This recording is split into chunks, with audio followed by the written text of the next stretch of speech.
The new Summer Carnival livestream provided a preview of the upcoming Integrated Strategy theme update. As is teased during the 3rd anniversary livestream, IS-3 will be Mizuki-themed and will continue to uncover more secrets related to Ager and Seaborn storyline. IS-3 introduces even more new mechanisms to the base roguelike gameplay. The first mechanism they introduced is called Luminosity. As players progress between stages, their luminosity level will somehow change, and when they progress to a new floor, they will go through a process that sounds to me like a sand check, based on their luminosity and the result of a dice roll.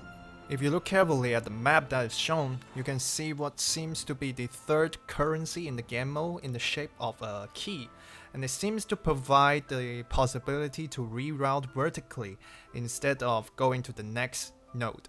There are also new types of nodes based on all the new icon designs, with one of them the label saying emergency transport. Okay, now we're back to the sand checking thing. So based on the result of this checking process, players will be given one of Rejection or Enlightenment that can affect their later gameplay. Another new mechanism that we touched on just now is the roll the dice system.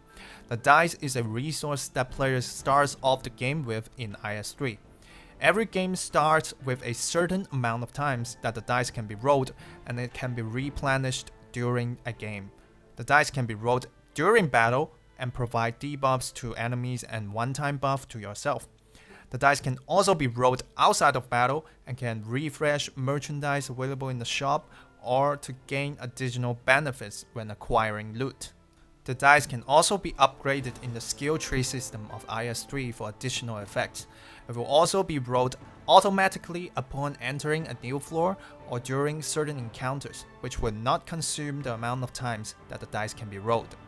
Following this, the Rejection and Enlightenment we talked about earlier are also new mechanisms that will be introduced in IS-3. Except for the first floor, every time players enter a new floor, they will undergo a check process based on the luminosity and dice result, as we said earlier. And based on that check result, they will be given either a Rejection or an Enlightenment status. Rejection is a debuff status that will be given to one of the operators in your recruitment. It lasts for the whole game, but can be disarmed by certain relics or encounter events. Enlightenment, on the other hand, is a buff that will be given to your whole team, and it also lasts for the entire duration of the game.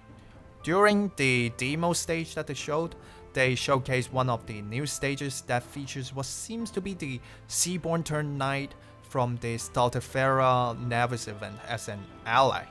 They also showed a new long-range attack enemy that would stop at where they first attacked and continue to do long-range damage while gaining additional defense. The next demo, they showed a new enemy that has a very long attack range and will eject a new unit onto a ground operator, consuming one block from them and dealing water corrosion damage.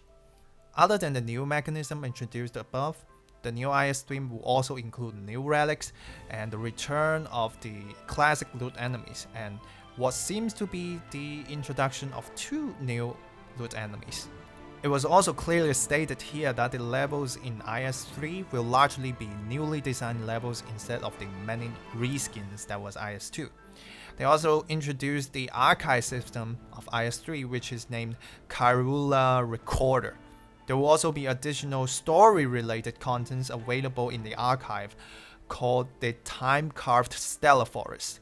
Players can get access to these contents once they have unlocked the respective ending to explore deeper secrets buried behind it.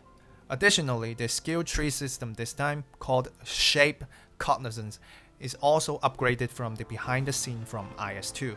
The points used for upgrading this time, called Subjective Imagination, will no longer have a monthly cap of acquiring.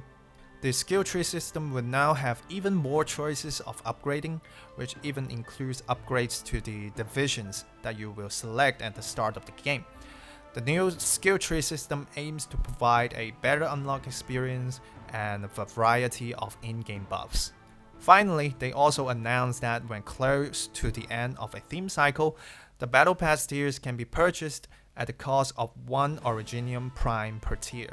This is for players who want to unlock rewards without grinding and does not change how you can originally earn tiers. This system will be unlocked along with the second content update to that current IS theme. That's all the info related to IS3 summarized for the Summer Carnival livestream. It was estimated that IS3 will drop somewhere in September or maybe October. If you guys are interested in other contents in the livestream, I may look to do a separate summary for them. I will also be translating crucial new CN contents in the future, so stay tuned. Bye bye.